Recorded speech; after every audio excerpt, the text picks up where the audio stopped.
Hello everyone and welcome back to my channel Ishu की दुनिया। दोस्तों, कहा जाता है कि रक्तदान और कन्यादान इस दुनिया में सबसे बड़े दान हैं, लेकिन एक दान ऐसा भी है जो आजकल बहुत ज़रूरी है और वह है वक्तदान। इसी वक्तदान पर आज मैं आपको 4 दोस्तों की एक कहानी सुनाने जा रही हूँ, जिनका नाम था नवीन, संतोष, पंकज और प्रवीण। ये चारों दोस्त 12th की पढ़ाई पूरी करने के बाद एक बार आपस में मिले और उन चारों दोस्तों ने ये डिसाइड किया कि हम लोग किसी एक रेस्टोरेंट में जाके खाना खाते हैं। उन लोगों ने आपस में कुछ पैसे जमा किए और वह लोग एक रेस्टोरेंट में जाके खाना खाने लगे। जब वेटर बिल लेके आया तो उन लोग बिल पे करने से पहले एक मज़ेदार किस्सा हुआ उनके बीच। उन लोगों ने आपस में ये डिसाइड किया कि आज से 40 साल बाद जब हम लोग अच्छे से सेटल हो जाएंगे, तब हम लोग इसी शहर में और इसी रेस्टोरेंट में मिलेंगे और उसमें जो सबसे लेट आएगा वह बिल पे करेगा।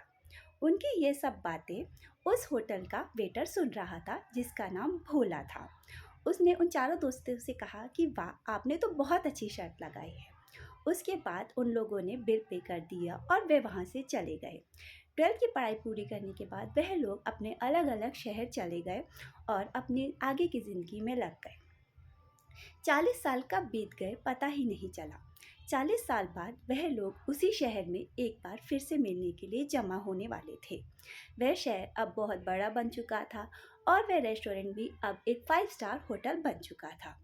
वह भोला जो उस होटल का वेटर था, अब वह उस होटल का मालिक बन चुका था। चारों दोस्त अब बारी बारी से उस होटल में आने वाले थे। सबसे पहले नवीन आया। वह उस होटल में घूम रहा था। थोड़ी देर बाद दूसरा दोस्त आया और थोड़ी देर बाद तीसरा दोस्त भी आ गया। वह लोग आपस में बातें कर रहे थे कि अब ज़िंदगी कैसे चल रही है। एक दोस्त बता रहा था कि उसकी ज्वेलरी की बहुत अच्छी शॉप चल रही है, तो दूसरा बता रहा था कि उसका कपड़ों का बहुत अच्छा बिजनेस है। तीसरा बता रहा था कि उसने बहुत अच्छी इंजीनियरिंग कर ली है, वह अपनी ज़िंदगी में बहुत वेल सेटल्ड है। सब बहुत खुश थे और सभी चारों दोस्त का वेट कर रहे थे, लेकिन चौथे दोस्त का तो कुछ पता ही नहीं चल रहा था। तभी वहाँ पर वह भोला आया और उसने उन लोगों से कहा कि आपने मुझे पहचाना? मैं इस होटल में पहले वेटर था और अब मैं मालिक बन चुका हूँ और मुझे आप लोगों की वह शर्त भी याद है। वह लोग उस भोला से मिलकर बहुत खुश हुए और पूछने लगे कि प्रवीण सर अभी तक क्यों नहीं आए। उसने कहा कि प्रवीण सर का कॉल आया है, आप लोग तब तक स्टार्टर स्टार्ट कीजिए, वह लोग बस आने ही वाले होंगे। वह लोग स्टार्टर स्टार्ट करने लगे और प्रवीण का वेट कर रहे थे।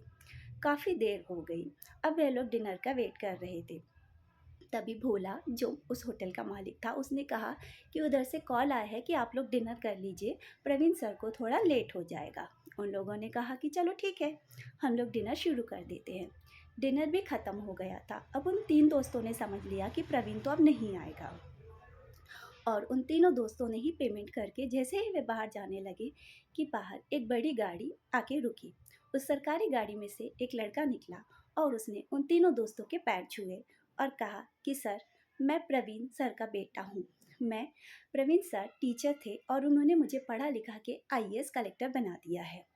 प्रवीण सर अब इस दुनिया में नहीं हैं। दरअसल 1 महीने पहले ही उन्हें कैंसर हो गया था।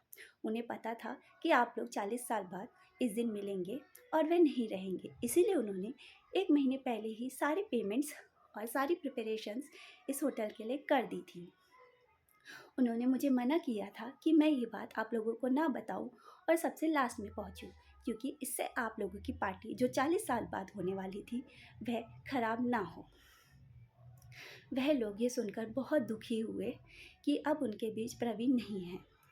वे सोचने लगे कि काश हम 40 साल तक एक दूसरे का इंतज़ार ना करते और इन 40 सालों में एक बार एक दूसरे से मिल तो लेते, तो आज हम प्रवीण से ज़रूर मिल लेते। उन लोगों ने डिसाइड किया कि अब हम 40 साल बाद नहीं बल्कि हर 40 दिन में मिला करेंगे। दोस्तों, इसीलिए कहते हैं कि अपनों के लिए हमेशा वक्त दान कीजिए। हमेशा अपनों के लिए जितना हो सके उतना टाइम निकालिए। अगर आपको मेरी कहानी अच्छी लगी हो तो मेरे चैनल को लाइक कीजिए, शेयर कीजिए और सब्सक्राइब कीजिए। Thank you.